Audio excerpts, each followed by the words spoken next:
माया गगैया सासे इउटुबार महरैबो खामानि मावगासिनो दंमोन आरो बियो आसामखौ गारनानै गुबुन रायजोआव कर्नाटकआव गावनि बिब'जों खामानि मावहैदोंमोन। माया गगैखौ बिनि बयफ्रेन्ड आरब हानय मुंनि बयफ्रेन्डआ हटेलाव लांदोंमोन। माखासे सीसीटीवी केमेरानि गेजेरजों नुनो मोननाय बायदिब्ला हटेलाव लांदोंमोन आरो हटेलाव थांदोंमोन बिसोरो 24 नभेम्बराव नैबे बोसोरनि 2024नि 24 नभेम्बराव बिसोर थांदोंमोन आरो 24 खालिनो माया गगैनि रुमनिफ्राय बा बिसिनि रुमनिफ्राय जेबो अर्डार फैयाखैमोन, ओंखामबो जायाखैमोन, दैबो लोङाखैमोन बा हटेलनिफ्राय जेबो अर्डार खालामाखैमोन आरो 26 नभेम्बर खालि बिनि बयफ्रेन्डआ हटेलनिफ्राय हारसिं ओंखारलाङो। दिननि केसआ जाहैबाय दा केस स्टाडि अफ माया गगै। माया गगै आसामनि गुवाहाटीनि कैलाश नगरनि थागिबि आरो माया गगैया 19 बोसोर बैसोनि। माया गगैया इउटुब चेनेलबो दंमोन आरो इउटुबाव भिडिअ बानायोमोन। I'm crying, guys. It's me, Maya. In today's video, we're going to play Say It or Have It challenge. So solo, I'm going to play this game because I don't have anyone to play with me. I know it's sad, but anyways. आरो जुदि नोंथांमोना क्राइमनि story खोनासंनो मोजां मोनोब्ला, real जाथाय खोनासंनो मोजां मोनोब्ला लाइक खालाम, कमेन्ट खालाम। दा माया गगैया सासे बिब' दङ आरो बिनि बिब'आ बेंगालुरुआव बा कर्नाटकआव साख्रि मावो, मोनसे कम्पानियाव मावो, बिदिनो मोजां सेलारि मोनो। थिग बेबायदिनो बिनि बिब'आबो माया गगैखौ लेंहरो आरो माया गगैयाबो बिसोरनो साख्रि मावो आरो बिसोर बिब' बिनानाव रुमाव थायो बा हस्टेलाव थायो। आरो बेनि गेजेराव ससियेल मिडियानि गेजेराव केरेलानि थागिबि जायहा बिमाया सानै साथाम हौवाजों हाबा जानाय, डाइभर्स जायो आरो गारो बिदि, बिनि फिसाज्ला आर्नब हानय मुंनि बयफ्रेन्डजों लोगो मोनो ससियेल मिडियानि गेजेराव आरो ससियेल मिडियाआव बिसोर रायलायो। बेबायदिनो ससियेल मिडियाआव रायलायबाय थाबाय आरो रायलायबाय थानायनि गेजेरावनो आर्नब हानयखौ माया गगैया लेंहरबाय गावजों बा गावसिनि जायगायाव लेंहरबाय बेंगालुरुआव।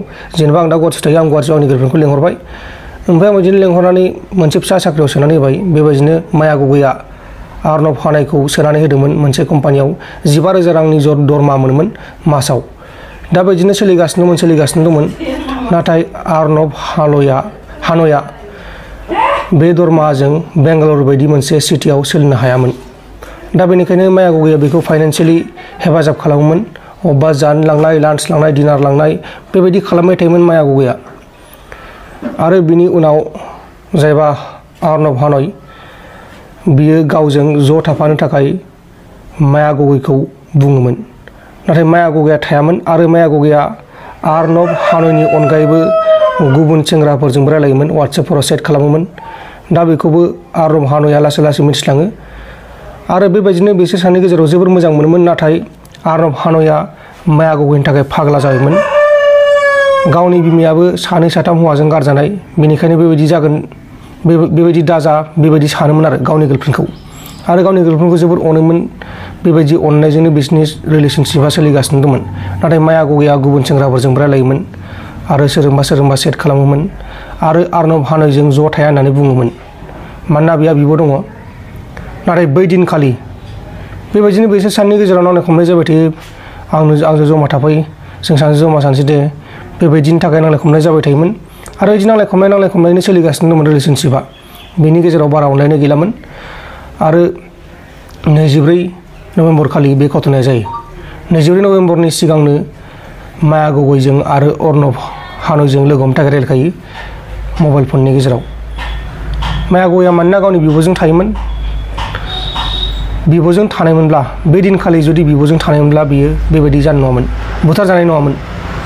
आरो माया गगैया बुथारजानायनि सप्तासे बा सानबासो सिगांल' गावनि न'निफ्राय गुवाहाटीनिफ्राय बेंगालुरु फारसे थांदोंमोन।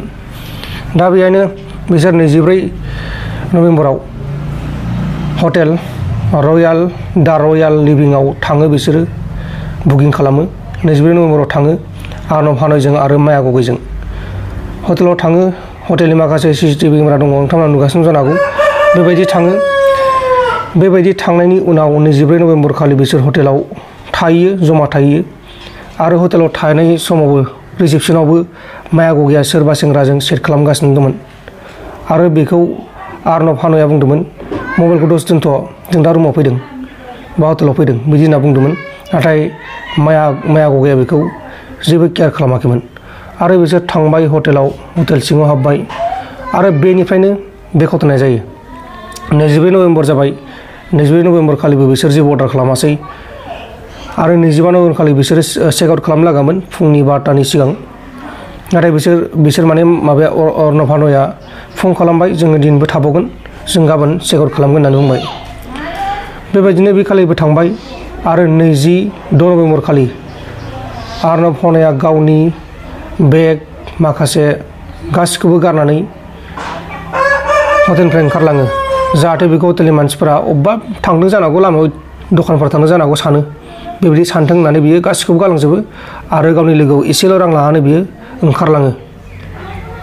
बिनि उनाव हटेलाबो ओंखारलांनाया टाइम जाबाय, 12टा बारबाय, बिदिनो बेलासिलायबाय। ओमफ्राय हटेलनिया फन खालामबाय, फन हरबाबो हटेलनि मानसिजों फन हरबाय आरोना, जेनेबा रुमाव फन थायो नालाय बे फन खालामबाय हटेलनि मानसिफोरा रिसेपसननिफ्राय। दा बे फनखौबो हमला। फन हमैयाव बिसोरो सन्देह जाबाय आरो दरजाखौ खेवनानै नायोबा माया गगैनि गेसाव मोनामनाय गोथै सह'खौसो नुनो मोनो। आसरित। बुथारनाया 24 नभेम्बर खालिनोमोन पस्टमर्टमनि रिपर्टनि बायदिब्ला।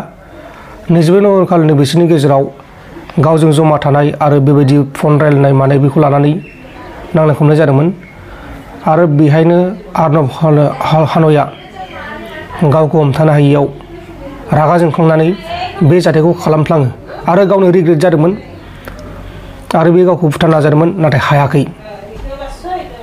मालायखौ बुथारनो हादों नाथाय गावखौ बुथारनो हायाखै। बेबायदि जादों।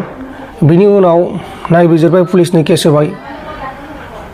दा सन्देह जाबाय माने बेनोखा बुथारनाया अर्णब हान'या थांथ'वामोन, मानोना गेसाव मोनामबाय, हमजानो गिनानै खारलांबाय। फैसा 1000 ना 2000 लानानै थांबाय। दा बेबायदिनो थांबाय थाबाय, डाइरेक्ट बियो स्टेसनाव थांबाय, स्टेसननिफ्राय थांबाय बियो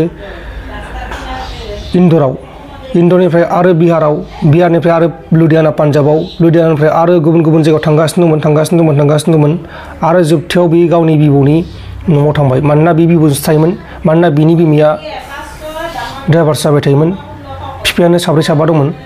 दा बेनिखायनो बे बिमाखौ मोजां मोनोमोन आरो माया गगैखौबो बिमा बायदि जागोन साननानै बियो बे जाथायखौ खालामदों। मानोना बे जोबोर अनोमोन माया गगैखौ, बेबायदि आरो। ओमफ्राय बेनि उनाव बे गावनि गामियाव थांबाय, गामि माने बिबौनि न'आव। बिसा बिबौआ एक्स आर्मि आरो बे बिबौ न'आव थायोमोन आरो बिबौआ बेखौ फरायहोयोमोन। बिबौनो खोन्थाहैबाय गासिबो घटनाखौ। ओमफ्राय बिनि उनाव सारेन्डार जानो होबाय आरो बियो मबाइलखौ न'आव गारनानै खारबोनायाव, सारेन्डार जायालासिनो खारबोनायाव लामा ससेयाव पुलिस हमजायो आरो दा बेखौ जोबथेसालियाव दोननाय जायो। बेनो जाबाय माया गगैनि क्राइम स्ट'रि बा क्राइम केसनि माखासे जाथायफोर। माया गगैया जुदि बे दिनखालि गावनि बिब'नि न'आवनो थानायमोनबा बा रुमाव थानायमोनबा जेबो जालामोन, लोगो हमनो फैलाबा। आरो माया गगैया इउटुब चेनेलबो दंमोन। नाथाय अर्णब हान'नि माखासे मिथिस्लाबियाव बे जाथाया जादों आरो अर्णब हान'याबो बारा गेदेर नङा, 20-21 बोसोर बैसोनिल'मोन आरो माया गगैया 19 बोसोर बैसोनिमोन। बेबायदिनो बे जाथाया जाबाय आरो नोंथांमोना मिथिखाबाय जानांगौ आथिखालाव माबायदि जागासिनो दङ।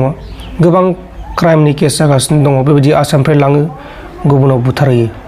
दा बेबायदिनो बेबो आसामनि मोनसे बुथारजानाय केस आरो अर्णब हान'नि गुबै न'आ केरेला, नाथाय बियो गावनि बिब'नि न'आव थायोमोन।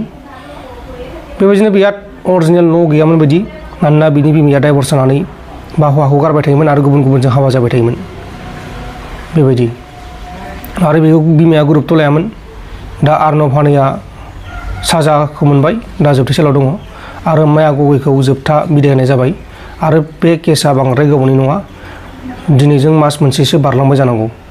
अब्ला गोबोर बेनोमोन माया गगैनि केसआ। बाय बाय।